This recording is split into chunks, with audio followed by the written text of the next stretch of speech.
Welcome our YouTube channel GS with Anshu. Bihar प्रधान शिक्षक के लिए संभावित प्रश्नों को देखने वाले हैं इस वीडियो में। इसमें सारे के सारे प्रश्न बहुत ही इम्पोर्टेंट दिए गए हैं जो आपके एग्जाम में डायरेक्ट आने की पूरी संभावना है, इसलिए वीडियो को लास्ट तक जरूर देखें। स्टार्ट करने से पहले आप लोगों से एक ही रिक्वेस्ट है, प्लीज़ वीडियो को लाइक और किसी भी एक ग्रुप में शेयर जरूर कर दीजिएगा। चलिए शुरू करते हैं। पहला प्रश्न है, फाइनेंशियल एक्शन टास्क फोर्स यानी कि FATF के नए अध्यक्ष कौन हैं? इम्पॉर्टेंट प्रश्न है। फाइनेंशियल एक्शन टास्क फोर्स के नए अध्यक्ष हैं T Raja Kumar, option number A. अगला प्रश्न है, सुर्खियों में रहा हर्मिट क्या है?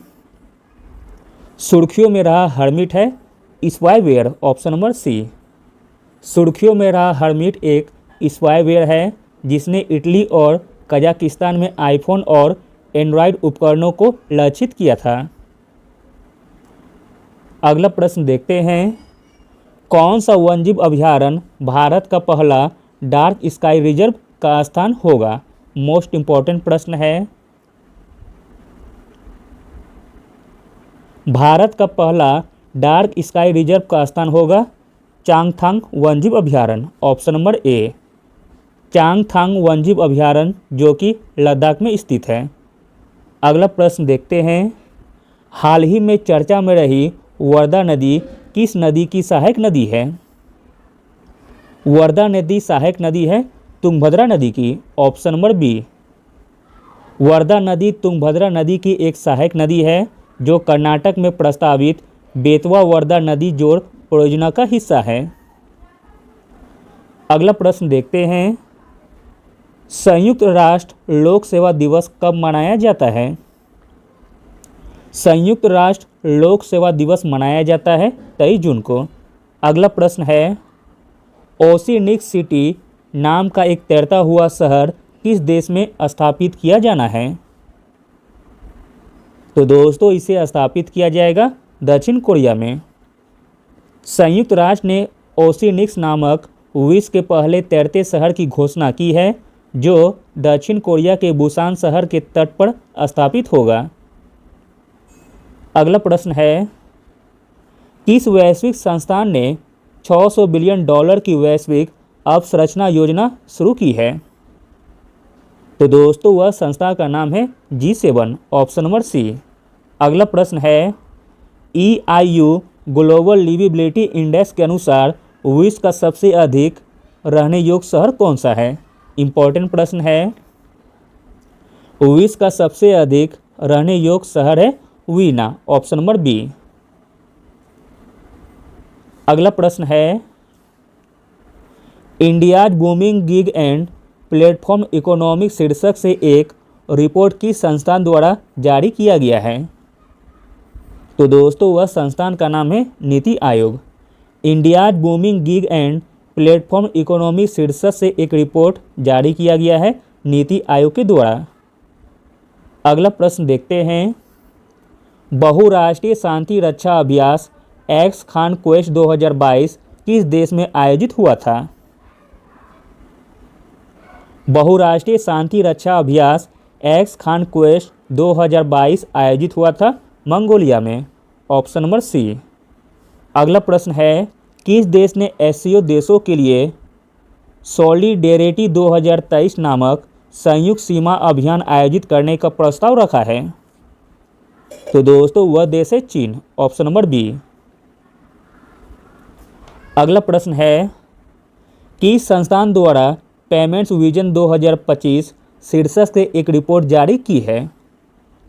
तो दोस्तों वह संस्थान है RBI, ऑप्शन नंबर बी। भारतीय रिजर्व बैंक ने भुगतान पर दिशा निर्देश के साथ पेमेंट विजन 2025 नामक एक रिपोर्ट जारी किया है। अगला प्रश्न है, भारत में इलेक्टोरल बॉन्ड जारी करने वाली एकमात्र संस्था कौन सी है? भारत में इलेक्टोरल बॉन्ड जारी करने वाली एकमात्र संस्था है SBI। अगला प्रश्न है, PSLV C-53 मिशन में इसरो ने किस देश के 3 उपग्रह को लॉन्च किया है? आंसर है ऑप्शन नंबर ए, सिंगापुर। अगला प्रश्न है, विश्व प्रतिस्पर्धात्मकता सूचकांक 2022 में भारत का स्थान क्या है? तो भारत का स्थान है 37वां स्थान। अगला प्रश्न देखते हैं, डीसी जनरेटर किस सिद्धांत पर कार्य करता है? डीसी जनरेटर कार्य करता है फैराडे के विद्युत चुंबकीय प्रेरण सिद्धांत पर। अगला प्रश्न है, निम्नलिखित में से कौन सा जोड़ा गलत है? जो जोड़ा गलत है वह है ऑप्शन नंबर बी, तापमान पायरोमीटर, जो कि गलत दिया गया है। पायरोमीटर एक उपकरण है जिसका उपयोग दूर स्थित वस्तुओं के तापमान मापने में किया जाता है। अंततः सभी जोड़े सही हैं। दाब का मात्रक बैरोमीटर होता है, तापमान का मात्रक थर्मामीटर, भूकंप को सिस्मोग्राफ से मापा जाता है। अगला प्रश्न देखते हैं, निम्नलिखित में से कौन सा कथन बल के बारे में सत्य नहीं है? बल के बारे में सत्य नहीं है वह कथन हो जाएगा बी और सी। बल हमेशा वेग की दिशा बदलेगा, जो कि गलत दिया गया है। बल हमेशा वेग के परिमाण को बदलेगा, यह भी दोस्तों गलत दिया गया है। बल का एसआई मात्रक न्यूटन है। बल हमेशा वेग की दिशा नहीं बदलता है, जैसे रेखीय गति, घर्षण आदि। बल हमेशा वेग के परिमाण को नहीं बदलता है। उदाहरण है अभिकेंद्री बल। अगला प्रश्न देखते हैं, ध्वनि की प्रबलता किसके द्वारा निर्धारित की जाती है? इंपॉर्टेंट प्रश्न है। ध्वनि की प्रबलता निर्धारित की जाती है कंपन के आयाम के द्वारा, ऑप्शन नंबर ए। अगला प्रश्न है, जल के विद्युत अपघटन के समय बैटरी के ऋणात्मक टर्मिनल से जुड़े इलेक्ट्रोड पर निम्न में से कौन सी गैस बनती है? तो दोस्तों वह गैस है hydrogen gas, option number A. अगला प्रश्न देखते हैं, भारी बिजली गिरने के दौरान निम्न में से क्या करना सबसे अच्छा है?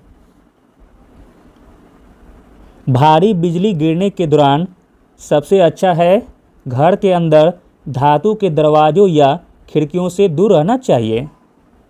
अगला प्रश्न है, लाल रंग की वस्तु लाल क्यों दिखाई देती है? लाल रंग की वस्तु लाल दिखाई देती है क्योंकि यह लाल रंग को परावर्तित करता है, ऑप्शन नंबर ए। अगला प्रश्न है, एमकेएस प्रणाली में कार्य की इकाई है?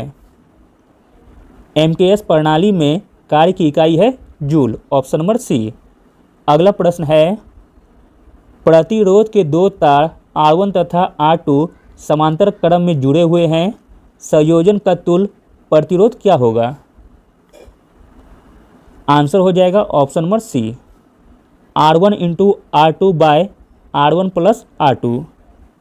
अगला प्रश्न है, निम्नलिखित में से किस विद्युत चुंबकीय विकिरण से सबसे लंबे तरंगदैर्घ्य होते हैं? इंपॉर्टेंट प्रश्न है। विद्युत चुंबकीय विकिरण में सबसे लंबे तरंगदैर्घ्य होते हैं रेडियो तरंगे। अगला प्रश्न है, सिलिकॉन क्या है? सिलिकॉन है उपधातु। अगला प्रश्न देखते हैं, कार्नेल लाइट किस धातु का अयस्क है? कार्नेल लाइट अयस्क है पोटेशियम का। अगला प्रश्न है, हीलियम के नाभिक में होता है? हीलियम के नाभिक में होता है 2 प्रोटॉन एवं 2 न्यूट्रॉन। अगला प्रश्न देखते हैं, क्रोमेटोग्राफी की तकनीक का प्रयोग होता है? क्रोमेटोग्राफी की तकनीक का प्रयोग होता है एक मिश्रण से पदार्थों को अलग करने में। अगला प्रश्न है, माणिक और नीलम रासायनिक रूप से होते हैं? माणिक और नीलम रासायनिक रूप से होते हैं एल्युमिनियम ऑक्साइड। अगला प्रश्न है, जर्मन सिल्वर में चांदी का परसेंट होता है? जर्मन सिल्वर में चांदी का परसेंट होता है 0%। जर्मन सिल्वर में तांबा, जस्ता और निकेल मिश्र धातु होती है। अगला प्रश्न देखते हैं, हीरे की बिक्री में भार की इकाई कैरेट होती है। 1 कैरेट बराबर होता है 1 कैरेट बराबर होता है 200 मिलीग्राम। अगला प्रश्न है, धोने के सोडा का रासायनिक सूत्र क्या है? धोने के सोडा का रासायनिक सूत्र है Na2CO3। अगला प्रश्न है, मास्टर गैस का उपयोग किया जाता है। मास्टर गैस का उपयोग किया जाता है रासायनिक युद्ध में। अगला प्रश्न है, निम्नलिखित में से कौन एक विस्फोटक नहीं है। विस्फोटक नहीं है वह है नाइट्रोक्लोरोफॉर्म, ऑप्शन नंबर ए। अगला प्रश्न है, पृथ्वी पर सबसे पुराना जीव कौन सा है। पृथ्वी पर सबसे पुराना जीव है नीलहरित शैवाल। अगला प्रश्न है, गर्म रुधिर वाले जंतु वे होते हैं जो अपने शरीर के तापक्रम को गर्म रुधिर वाले जंतु वे होते हैं जो अपने शरीर के तापक्रम को हमेशा एक सा बनाए रखते हैं। अगला प्रश्न है, आलू है एक कंद, ऑप्शन नंबर बी। आलू एक भूमिगत रूपांतरित तना है जिसे कंद कहते हैं। अगला प्रश्न है, पपीते में पीले रंग का कारण क्या है। पपीते में पीले रंग का कारण है कैरिकाजेंथिन, ऑप्शन नंबर डी। अगला अंतिम प्रश्न देखते हैं, मानव शरीर में किस अंग में लसिका कोशिकाएं बनती है।